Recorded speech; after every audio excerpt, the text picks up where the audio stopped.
Hello everyone, welcome to PW only IAS. स्वागत है आपका प्लेसेस इन न्यूज के इस नए सेशन में, जहां आपको इंपॉर्टेंट लोकेशंस को मार्क करना है अपने एटलस पे या फिर अपने मैप पे। आई होप आप प्रिपेयर्ड हैं और आइए डिस्कस करते हैं इस हफ्ते की सारी इंपॉर्टेंट प्लेसेस इन न्यूज। पहले कुछ practice questions. For example, consider the following countries: Saudi Arabia, Iran, Iraq, Qatar, UAE. अपने दिमाग में सोचिए इस मैप पे लोकेशंस कहां कहां पर होंगी। I am repeating, Saudi Arabia, Iran, Iraq, Qatar, UAE. और इनमें से कौन सी कंट्रीज हैं जो बाउंड्री शेयर करती है कुवैत के साथ। वेस्ट एशिया और मिडिल ईस्ट बहुत इंपॉर्टेंट रीजन है, बार बार न्यूज में रहता है। आई एम वेरी श्योर आपको लोकेशंस तो इतनी याद हो ही गई होंगी अगर आप इस इनिशिएटिव को फॉलो कर रहे हो तो। अब आप सोचो यहाँ पर कुवैत किस जगह पर है और किस किस के साथ इसकी लैंड बाउंड्री शेयर हो रही है। Remember this, always point out land boundary. अब ऑप्शन है 1 and 2 ओनली, 1 and 3, 2, 3, 4, 2, 3, 5। मुझे बताइए इनमें से कौन सा जो ऑप्शन है वो सही है। इसको हम डिटेल में मैप के थ्रू भी कवर करेंगे। याद रखिए, नाम पूछा जा रहा है कुवैत, वो किसके साथ लैंड बाउंड्री शेयर करती है। अगले क्वेश्चन पे आते हैं। Recently Moldova has signed ISA, international solar alliance framework agreement. ISA's mission is to unlock $1 trillion investment in solar by 2050 while reducing the cost of technology in its financing. Which of the following are incorrect पूछा गया है। 1 only, 2 only, both 1 and 2, या neither 1 or 2। अगर आपने ISA के बारे में जाना है, इंटरनेशनल सोलर अलायंस, जो कि इंडिया और फ्रांस ने मिलकर लॉन्च किया था, तो इसमें मोल्दोवा की जो एंट्री हुई है। अब आपको इतना याद होना चाहिए कि जो टारगेट है ये 2050 का नहीं है, ये 2030 का है। तो दूसरा स्टेटमेंट सीधा सीधा गलत है। अब यहां सवाल ये उठता है कि ISA में ज्वाइन करने वाली कंट्री मोल्दोवा कहां पर लोकेटेड है। मोल्दोवा रिसेंटली न्यूज में भी रही थी, तो मोल्दोवा की जो पोजीशन है, जहां कहां वो है वो स्थित, वो आपको याद होना चाहिए। यूरोप की कंट्री है। आर यू अवेयर मोल्दोवा कहां पर है? नहीं तो चलो मैप से देखते हैं, मोल्दोवा आपको पता लग जाएगी। पहली बात, ISA थोड़ा सा जान लो क्या है। ISA 2015 में स्टार्ट हुआ, COP21 पेरिस समिट इंडिया और फ्रांस ने किया था। फ्रेमवर्क 2017 में लागू हो चुका है, 100 से ज्यादा मेंबर्स इसके भी हो चुके हैं। अर्मीनिया ने इसको ज्वाइन किया, जो इसकी 104th कंट्री थी। अर्मीनिया कहां पर लोकेटेड है? अजरबैजान अर्मीनिया के बीच में एक बहुत बड़ा कॉन्फ्लिक्ट भी हुआ था एक जगह को लेकर, जिसका नाम क्या है? नगार्नो काराबाग। उसके आसपास 2 कॉरिडोर हैं, वो भी हमने डिस्कस किए थे। आई होप आपको याद है। आप इस तरह से रिवाइज कर सकते हैं चीजों को। हेडक्वार्टर गुड़गांव में है और ISA के बाद इसको ज्वाइन किसने किया? मोल्दोवा ने। तो Moldova is a land lock country. ये कहां पर है? अभी जहां कॉन्फ्लिक्ट यूक्रेन में चल रहा है उसके साथ ये बाउंड्री शेयर करती है। तो रोमानिया और प्लस यूक्रेन के बीच में स्थित है मोल्दोवा। ये बाल्कन पेनिनसुला का पार्ट है। तो आप सोच सकते हैं कि किस रीजन में पड़ेगा ये। दो इंपोर्टेंट रिवर्स और कार्पैथियन माउंटेन्स यहां से निकलते हैं। देखते हैं लोकेशन इसकी। ये यूक्रेन है, ये रोमानिया है, बीच में है मोल्दोवा है। तो इसके पास ये एक लैंडलॉक कंट्री है, इसके पास ये कोस्ट का एक्सेस नहीं है यहाँ पर। ठीक है, इसको और क्लियरली देखना तो यहाँ से देखिए, यूक्रेन है, रोमानिया है, यहाँ पे बेचारे के पास यहीं से इसको कट मार दिया। इसके पास ये कोस्टल एक्सेस है ही नहीं। यहीं पर जो रीजन इसे ट्रांसनिस्ट्रिया कहते हैं। अगर आपसे पूछा जाए ट्रांसनिस्ट्रिया का रीजन कहाँ है, तो यूक्रेन और मोल्दोवा के बीच में। अब मोल्दोवा जब हम पढ़ रहे हैं तो आप मुझे बताओ इसके आसपास कौन कौन सी कंट्रीज आपको याद है। यूरोप हमने पहले भी कवर किया था। ये तो यूक्रेन है, ये रोमानिया है, ये रशिया है। ठीक है, इतना तो याद होना सिंपल है। यहां पर इधर वाला रीजन आपका डोनबास्क और लुहांस्क का रीजन आता है। ये क्रीमिया है, ठीक, ब्लैक सी। अब यहां जो रीजन है, इस देश का नाम पता है क्या है? ये है बेलारूस, जहां से फिर अटैक यूक्रेन के ऊपर किया गया था। यहां आ जाओ, स्पेन, पोर्टुगल। इनमें से कौन सा स्पेन है, कौन सा पोर्टुगल है? हमने पिछले हफ्ते डिस्कस किया था। स्पेन, पोर्टुगल, आइबेरियन पेनिनसुला इसे कहते हैं हम। फिर आप एंटर करते हो तो ये आपको यूके है। ठीक है, ये कौन सी कंट्री है? ये बड़ी सी कंट्री है फ्रांस। ठीक है, ये आपको अगेन आइडेंटिफाई करने में आसानी होगी। जर्मनी, बेल्जियम, नीदरलैंड्स, ये यहां पर आ गए। ठीक है, जर्मनी, नीदरलैंड्स, बेल्जियम, फ्रांस। ये कंट्री कौन सी है? स्पेन है या पोर्टुगल है? ये है स्ट्रेट ऑफ जिब्राल्टर। ठीक है, ये मेडिटेरेनियन सी है। ये इटली हो गई। इनको पहचाना तो बहुत ही आसान है। अब यहाँ जो कंट्रीज बहुत सारी यहाँ पे खिचड़ी पकी हुई है, इनका नाम आपको पता होना चाहिए। पहले तो भाई बाल्टिक सी है, तो यहाँ कौन सी कंट्रीज होंगी? बाल्टिक कंट्रीज इन्हें कहते हैं। 4 कंट्रीज कौन सी हैं? इस्टोनिया, लाटविया, लुथियानिया, ये यहाँ पर आ जाएंगी। ठीक है, जर्मनी के बाद कौन सी कंट्री है? एक बड़ी कंट्री जर्मनी के बाद जो है वो है पोलैंड, जिसको बहुत ज्यादा हिंसा का सामना बेचारों को करना पड़ता था। तो अगर आप यहां तक आ गए हो तो आपको ये रीजन पता लग गया भाई यहां से यहां तक कौन कौन सी कंट्रीज हैं। इसके लिए अब मैं सिर्फ मेंटल आपको मैप बनाने के लिए कोशिश कर रहा हूं। जो नाम हमने अभी तक पढ़े हैं क्या आपको क्लियर है कहाँ पर मोल्दोवा है? रशिया तो आपको याद रहेगी, बड़ी सी कंट्री है, इसकी बाउंड्री यूक्रेन से लगती है। यूक्रेन पार करके पहुंचोगे मोल्दोवा, मोल्दोवा के पास पहुंचोगे रोमानिया, रोमानिया के बाद कौन से रीजन में आप पहुंचोगे? ये कौन सी कंट्री होगी? ये तो टर्की होगी, ठीक है, ब्लैक सी के नीचे। टर्की को पार करके यहाँ पर कौन सी कंट्री आएगी रोमानिया के बाद? ये कौन सी कंट्री है? ये सब समझना है तो एक बार ब्लैंक मैप देखो, उसके बाद एक पूरे मैप को देखो। यहाँ आपको दिखेगा, देखो नीचे हम आए हैं रोमानिया, रोमानिया के नीचे बल्गेरिया, बल्गेरिया के नीचे ग्रीस, ठीक। तो इस तरह आप इसको याद कर सकते हो। यहाँ सर्बिया है, हंगरी है, स्लोवाकिया है, चेक रिपब्लिक है, ऑस्ट्रिया है। तो ऑलवेज रिमेंबर कि आप जब इसको याद कर रहे हो, टर्की से आप ग्रीस में एंटर करोगे, स्लोवाकिया आपको कहाँ मिलेगा, बल्गेरिया कहाँ पे मिलेगा, वो तभी आप याद कर पाओगे जब आप एक बार उसको ब्लैंक मैप को देखो और फिर इस पूरे मैप को देखो। रोमानिया हमें पता ही है भाई, मोल्दोवा के साथ मैप, इसके साथ बाउंड्री लग रही है, उसके जस्ट नीचे बल्गेरिया, बल्गेरिया के नीचे ग्रीस है। तो इस तरह आप चीजें याद करोगे तो काफी आसानी से आप इसको याद कर पाओगे। सर्बिया, हंगरी, क्रोएशिया, ऑस्ट्रिया, ठीक है। तो ऐसे आप इसको याद करने की कोशिश करो, कंपैरेटिवली आपको आसानी होगी मैप्स को आइडेंटिफाई करने में। सो आप यहां से अगर आना चाहो तो क्या आप यहां तक आ सकते हो डिफाइन करते हुए कौन कौन सी कंट्रीज है। एक बार में सारी कंट्रीज कभी याद नहीं होती, you have to follow a pattern. Ukraine में कॉन्फ्लिक्ट है, रशिया को पहचानना आसान है, स्पेन को पहचानना आसान है, ठीक है। तो आप उसको अपना एरिया बना दो, ये पता ही हमें रशिया है, ये तीनों तो हमें याद रहते ही हैं, ये आपको बाल्टिक कंट्रीज हैं, ये याद रहेंगी। इधर वाली लाइन को याद करना आसान है, बड़ी बड़ी कंट्रीज हैं। तो यहाँ इटली है, ये वाला इटली का रीजन है, इटली के ऊपर कौन सी कंट्री आएगी? चेक रिपब्लिक, ऑस्ट्रिया, आप क्रोएशिया, हंगरी, हर्जोगोविना। इस तरह से आप इसको याद कर सकते हो पूरे रीजन को। तो हमेशा एक रिदम पकड़नी है। तो अभी हमने जो डिस्कस किया कि अगर आप यहां से स्टार्ट करो, Portugal, Spain, France, Belgium, Netherland, Germany, इस तरह से आप पोलैंड, लैटविया, तो इस तरह से जो रीजन है कंट्री की, ये जो आर्क है, इसको समझ रहे हो, और यहां से भी आप याद कर लोगे तो आपको इस तरह से चीजें याद हो गई। थोड़ी सी जो कंट्रीज आगे बची हैं बीच वाली, हम अगले बार फिर रिवाइज करेंगे, जो इस पे फोकस रखेंगे। आप चाहो तो अभी रिवाइज कर सकते हैं, but I will like you to know कि आप जो अभी पढ़ रहे हैं वो आपको याद हो कि मोल्दोवा के आसपास कौन सी कंट्री है। रोमानिया है, यूक्रेन है, ठीक है, रोमानिया, यूक्रेन, और रोमानिया यूक्रेन तो आसपास घेरे हुए, इसके ऊपर कौन सी कंट्री है? स्लोवानिया, पोलैंड, हंगरी, कहां कहां पर है? इसके आसपास ये रोमानिया है। पोलैंड कहां पर होगा?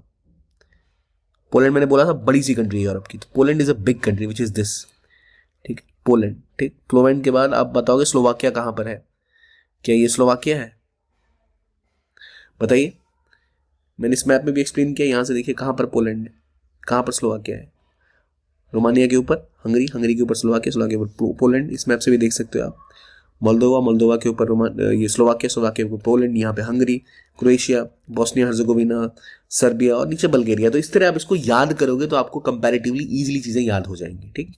आगे बढ़ते हैं, अगले टॉपिक पे आते हैं। कुवैत। कुवैत में गए हैं इंडियन प्राइम मिनिस्टर, और 60 साल की एनिवर्सरी हो गई है हमारी रिलेशनशिप की, 2021-22 में हुई थी। बहुत सालों से कोई प्राइम मिनिस्टर वहां गए नहीं, 60 साल के बाद कोई इंडियन प्राइम मिनिस्टर वहां गए हैं।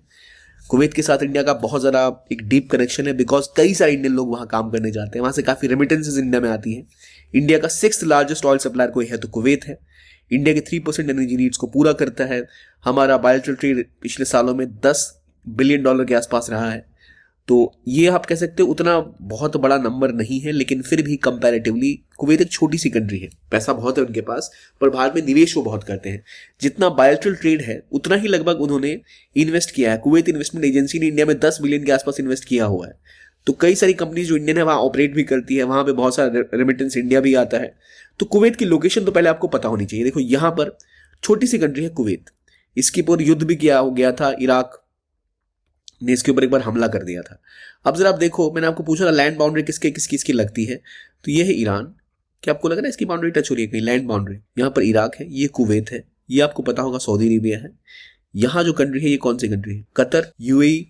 यहाँ एक छोटा सा आइलैंड और है, ये कौन सा है? बहरीन। यूएई इधर आ गया, ओमान इधर आ गया। ये कंट्री कौन सी है बताइए? ये कंट्री कौन सी है? ये तो हम सबको पता है यमन है, काफी फेमस। ये कंट्री कौन सी नीचे वाली? तो आप ये बताइए मुझे, ओमान कौन सी रीजन में आती है? ठीक है, तो ये आपको यहाँ की कंट्री पता लग गई। ये है रेड सी, ये है पर्शियन गल्फ, इसे कहते हैं स्ट्रेट ऑफ हॉर्मुज, इसे कहते हैं बाबल मंदेब, ये है एदन का सी, ठीक है, ये है रेड सी, यहाँ आपको है स्वेज कनाल यहाँ से गुजरती है। तो इस तरह से आपको जो कंट्रीज यहाँ पर है वो सारी की सारी याद होनी चाहिए। आप और आगे जॉर्डन पहुंच जाओगे, इधर युद्ध चल रहा है, सीरिया पहुंच जाओगे, यहाँ आओगे लेबनान, ये है इजराइल। तो इस तरह ना आप देखोगे ऊपर टर्की है, टर्की से पार करोगे ग्रीस, ग्रीस के ऊपर बल्गेरिया, उसके ऊपर जाओगे रोमानिया, मोल्दोवा, वो जो पूरा लोकेशन है उस तरह से आप याद करने की कोशिश करो तो आपको याद रहेगा। तो इस तरह आप कनेक्टिविटी जोड़ सकते हो, कहां से कहां तक पहुंच सकते हो कंट्री की लिस्ट में। तो हमने बात की कुवैत की, कुवैत यहाँ पर लोकेटेड है, कुवैत में इंडियन प्राइम मिनिस्टर की विजिट हुई है, बायलैटरल ट्रेड हमारा $10 बिलियन के आसपास है, 10 बिलियन से ज्यादा इन्होंने इंडिया में इन्वेस्टमेंट की है, इनकी इन्वेस्टमेंट एजेंसी ने, तो इंडिया के लिए बहुत इंपॉर्टेंट रोल ये निभा रहे हैं। एक तरह से इंडिया टॉप रेसिपिएंट है रेमिटेंसेस का 2024 में। अगेन इसमें एक बड़ा वर्ग जो है वो कुवैत से भी काफी लोग भारत में पैसा भेजते हैं, और इंडिया में एफडीआई और रेमिटेंसेस दोनों के मामले में आपको दिख रहा है कि कुवैत एक इंपॉर्टेंट प्लेयर बनता दिख रहा है।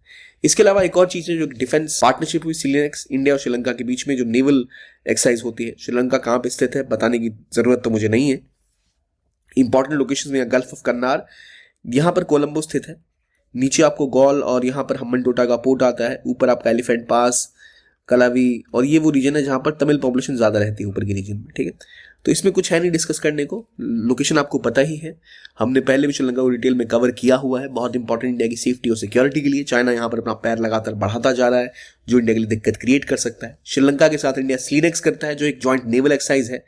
देन वी ऑल्सो डू मित्र शक्ति जो मिलिट्री एक्सरसाइज है। तो इस तरह के हम इनके साथ लगातार एक्सरसाइजेस करते ही रहते हैं। इसके अलावा एक और कंट्री जो रिसेंटली न्यूज में थी, मोरक्को, जहां इंडिया अपना डिफेंस एक्सपोर्ट बढ़ाता जा रहा है। मोरक्को जो एक मगरिब की कंट्री है, मगरिब मतलब होता है वेस्ट, अरबिक में वेस्ट को मगरिब कहते हैं। तो वो रीजन जहां तक वेस्ट में उनकी अंपायर फैली हुई थी अफ्रीका में, उसे मगरिब कहते हैं अरब्स की। तो ये वो रीजन था जहां ऑब्वियसली अफ्रीका खत्म ही हो गया, तो यहीं तक उनकी पहुंच होगी।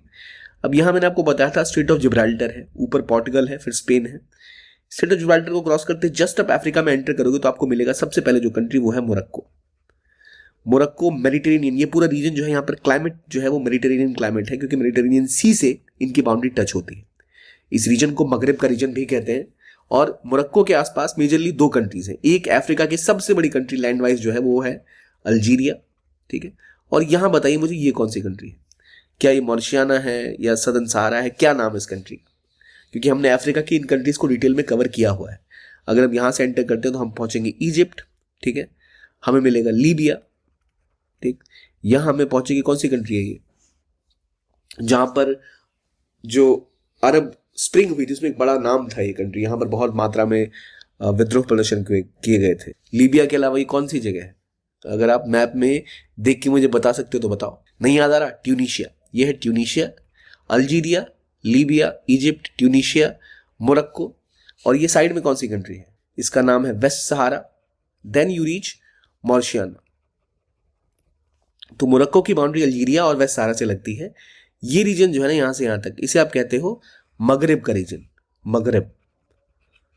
वैसे क्लाइमेटिकली इसके बाद इसका क्लाइमेट मेडिटेरेनियन होता है यहाँ पर, फिर आपका रीजन स्टार्ट होता है सहारा का, सहारा के बाद आपका सहेल का रीजन आता है, फिर आपका सवाना वाला रीजन आता है। तो वो क्लाइमेट वाइज, ज्योग्राफी वाइज यहाँ पर काफी डिफरेंस है।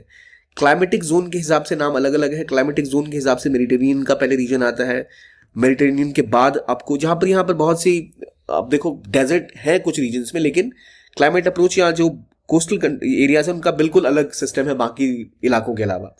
तो ऊपर आपका मेडिटेरेनियन क्लाइमेट है, फिर सहारा डेजर्ट आ जाएगा, फिर सहेल का रीजन आ जाएगा, फिर आपका सवाना का रीजन आ जाएगा, नीचे टुंड्रा का रीजन आ जाएगा। तो वो आपको अलग अलग रीजन्स, क्लाइमेटिक जोन यहाँ पे ऐसे दिखते हैं। लेकिन मगरिब एक ऐसा नाम है जो यहाँ की रिलीजियस आइडेंटिटी को या अरबों का जो रूल था वो शोकेस करता है।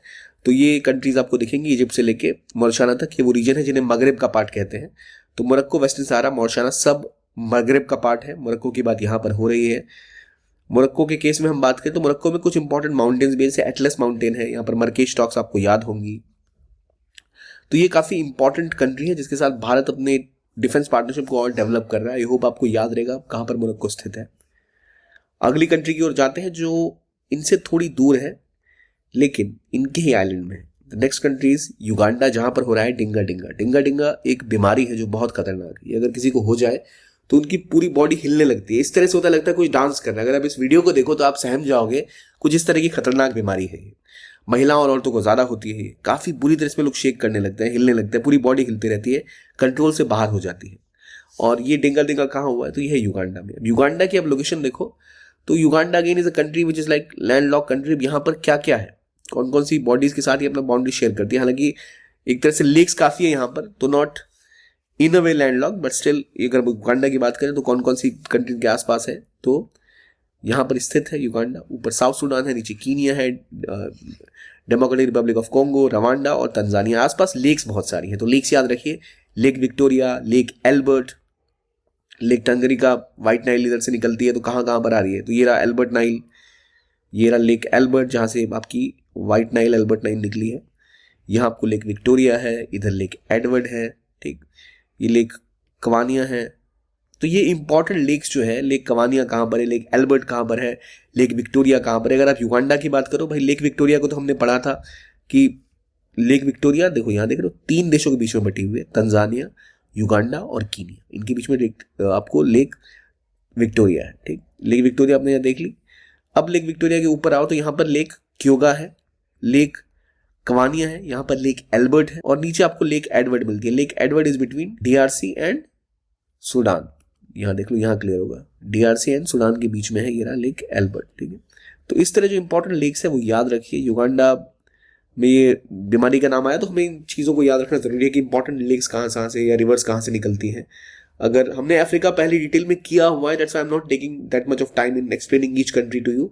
व्हाइट नाइल, ब्लू नाइल कहाँ से निकलती है वो भी हमने डिस्कस किया है, आगे समय मिला तो फिर उसको डिस्कस कर लेंगे। But the point is, Uganda में लेक एल्बर्ट कहाँ पर है, युगांडा की लोकेशन देखो, इधर आपको लेक एल्बर्ट मिलेगा, यहाँ आपको लेक विक्टोरिया मिल रही है। विक्टोरिया 3 देशों के बीच में है, एल्बर्ट 2 देशों के बीच में है, एडवर्ड 2 देशों के बीच में है, ठीक है। तो एल्बर्ट, एडवर्ड, विक्टोरिया, अंग्रेजों वाले नाम इन्होंने कब्जा कर रखा था इस रीजन पे, तो वहां पर ही ये कंट्रीज का नाम आता है। कहाँ पर युगांडा स्थित है, अगर आप यहाँ से चलोगे तो यहाँ कौन सी कंट्रीज आएंगी अफ्रीका की, ये कौन सी कंट्री है, ये कौन सी, यहाँ बहुत ईजी है लेक विक्टोरिया को पहचानना। ये अगर लेक विक्टोरिया है तो यहाँ पर कौन सी कंट्री है, ये कीनिया है, ठीक। मैंने बोला 3 देशों के बीच में बटी हुई है, तंजानिया, तो ये आपका युगांडा हो जाएगा, ठीक है। तो इस तरह आप याद कर सकते हो चीज़ों को।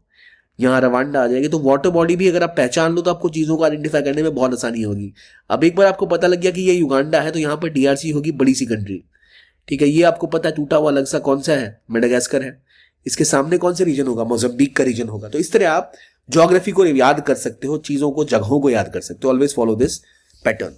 बाकी रेड सी के आसपास क्या हुआ, अमेरिका के फ्लाइट्स ने, जो एयरक्राफ्ट है उन्होंने कुछ अपने ही फाइटर एयरक्राफ्ट को गिरा दिया, अपने ही देश के, तो उसे कहते हैं फ्रेंडली फायर। तो हुआ कहाँ, रेड सी में। तो रेड सी के आसपास कौन सी कंट्रीज है, क्या आपको याद है कि नहीं याद है, वो नाम आपको याद होने चाहिए। रेड सी कंट्रीज हम पहले भी डिस्कस कर चुके हैं। अगर आप इस तरह शुरू करो, जॉर्डन, सूडान, इजिप्ट, ईशा से लेके आप Djibouti, Somalia, Saudi Arabia, Yemen, ये कंट्री बताइए मुझे कौन सी है भाई, ओमान है, कौन सी कंट्री है ये वाली। तो ये कंट्रीज आपको आई होप याद रहेंगी, कौन कौन सी कंट्रीज है यहाँ पर, रेड सी की कंट्रीज कौन कौन सी है, we have already marked it, discussed it earlier as well.